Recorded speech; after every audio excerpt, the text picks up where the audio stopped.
राधे राधे भक्तों, आज हम पुत्रदा एकादशी व्रत कथा का श्रवण करने जा रहे हैं। पुत्रदा एकादशी पौष मास के शुक्ल पक्ष की एकादशी तिथि को कहते हैं। इस साल यह एकादशी 21 जनवरी को है। मान्यता है कि यदि संतान सुख से वंचित दंपति इस व्रत को करें और विधि विधान से पूजा करने के बाद व्रत की कथा का पाठ करें तो व्रत का संपूर्ण फल मिलता है और शीघ्र ही उनके घर में खुशखबरी आती है। आइए आपको बताते हैं पुत्रदा एकादशी की व्रत कथा। भगवान श्री कृष्ण ने युधिष्ठिर से कहा, राजन, पौष के शुक्ल पक्ष की जो एकादशी है उसे बतलाता हूँ, सुनो। महाराज, संसार के हित की इच्छा से मैं इसका वर्णन करता हूँ। राजन, पूर्वोक्त विधि से ही रत्नपूर्वक इसका व्रत करना चाहिए। इसका नाम पुत्रदा है। यह सब पापों को हरने वाली उत्तम तिथि है। समस्त कामनाओं तथा सिद्धियों के दाता भगवान नारायण इस तिथि के अधिदेवता हैं। चराचर गणियों सहित समस्त त्रिलोकी इससे बढ़कर दूसरी कोई तिथि नहीं है। आइए अब हम पुत्रदा एकादशी व्रत कथा का श्रवण करते हैं। पूर्व काल की बात है।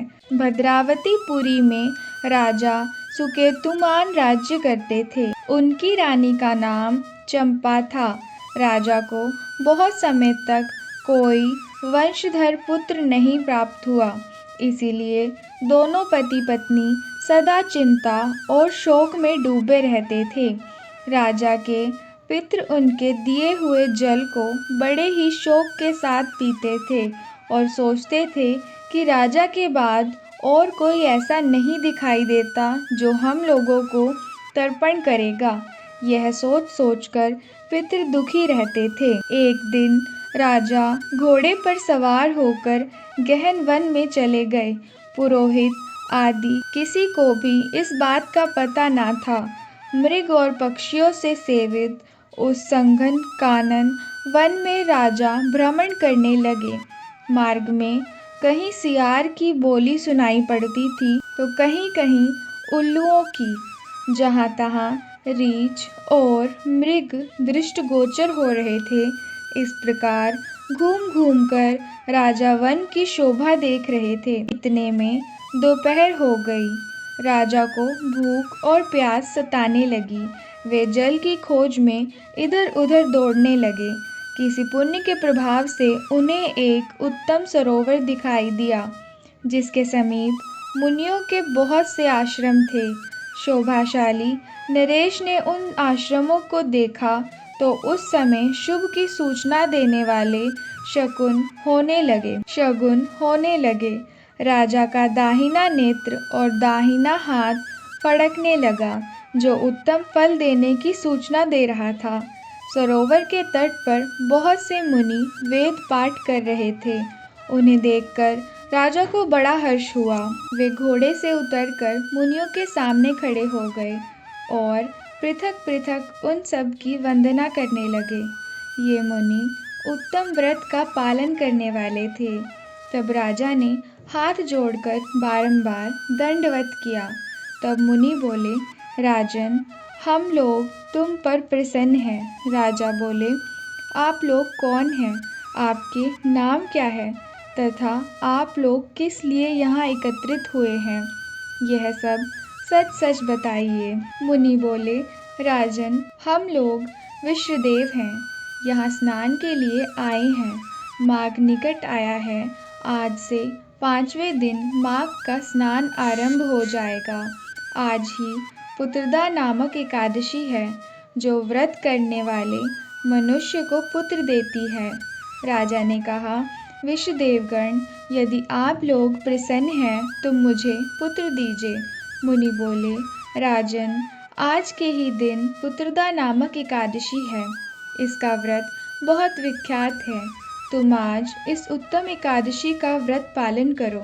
महाराज, भगवान केशव के प्रसाद से तुम्हें अवश्य पुत्र प्राप्त होगा। इस प्रकार उन मुनियों के कहने से राजा ने उत्तम व्रत का पालन किया। महर्षियों के उपदेश के अनुसार विधि पूर्वक पुत्रदा एकादशी का अनुष्ठान किया।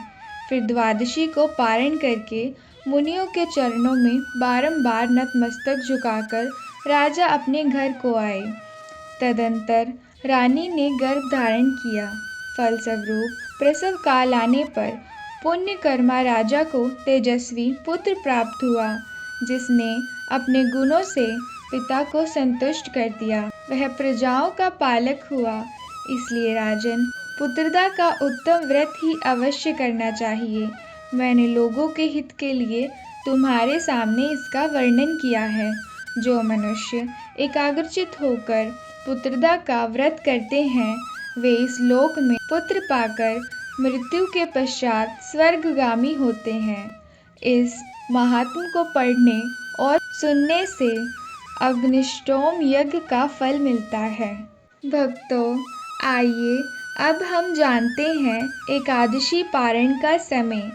एकादशी पारण का समय 22 जनवरी को सोमवार 7:14 से 9:21 तक रहेगा।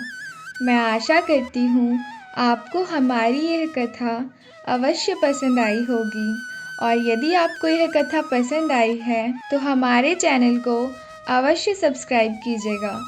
राधे राधे। जय शिव शंकर, जय श्रीमन्नारायण। भगवान आपकी सभी मनोकामनाएं पूर्ण करें। राधे राधे।